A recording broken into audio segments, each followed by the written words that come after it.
Hello fellow computer enthusiasts, my name is Christian, hope you're doing well today. Welcome to a new episode of Self-Hosted Service of the Week, the show on YouTube where I show you a cool piece of software that you can self-host in your home lab. In this week we will talk about my favorite wiki system, which is called WikiJS, and this piece of software is really amazing. Let's follow me to GitHub.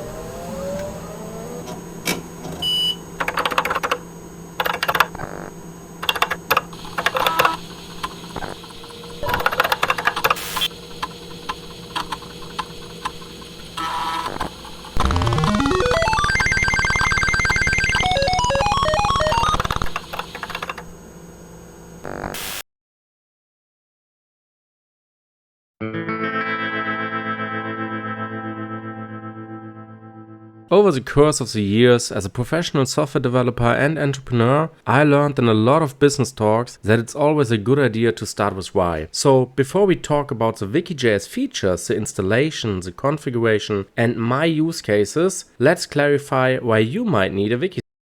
A wiki is a great place to document all your servers and services, to note down important Linux snippets and little helper commands like the one that deletes the annoying macOS DS files on your NAS. I also use WikiJS to create documentation of projects that I do in my spare time, like the game development projects, the robot projects, and I also document the big collection of hacked video game consoles that I own and how to hack them, so just in case I need to do it in future again or want to show it to my son at some point in time. It can also be used to manage a collection, for example, of video games. I'm a huge video game collector, so I have a lot of physical copies here, and there are several services out there to manage these collection, but I use my wiki system, and because of the great APIs that WikiJS is providing, it's very easy to automate the whole process. That is also true for all the 3D printable assets that I own and all the other digital assets that I have bought in the internet over the course of the previous 10 years. Because often a self-hosted wiki solution is cheaper than the service that is most of the time also available in the internet, but it's good to host it by yourself and have it available when you need it.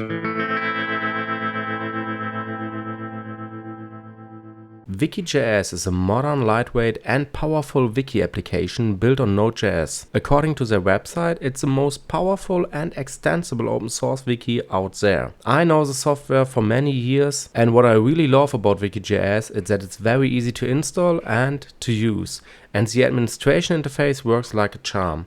The best thing is that WikiJS offers a wide range of modules that you can turn on and off on demand to customize your WikiJS instance to your needs. And the user interface is beautiful and intuitive, and to be honest, isn't that the only thing that matters? For me, it does.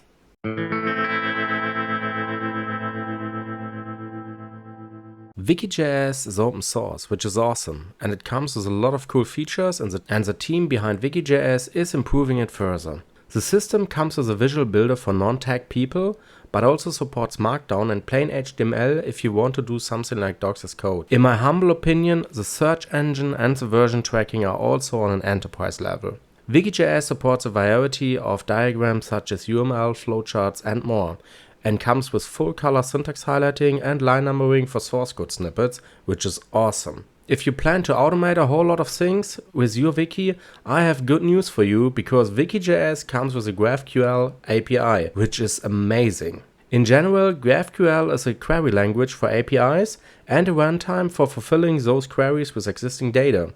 It's like asking for the data and getting the answer from the system. Like and subscribe if you want to learn more about GraphQL and how to integrate it in your projects.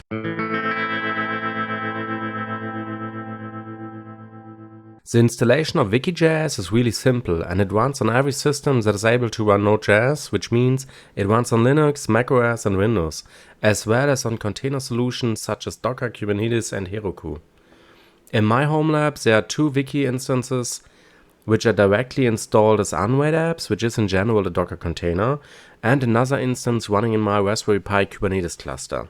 That is also the instance that I showcase here in this video. Thanks for watching this episode of ILTPWC. Hope you enjoyed and got inspired for your home lab. Let me know in the video section if you like this format where I showcase software that you can self-host on your server, and if the level of detail is fine for you, or if you need further information on how to install and configure and how to use the application. As always, if you want to see more awesome stuff for your home lab, please consider like and subscribe, and don't forget to play with computers.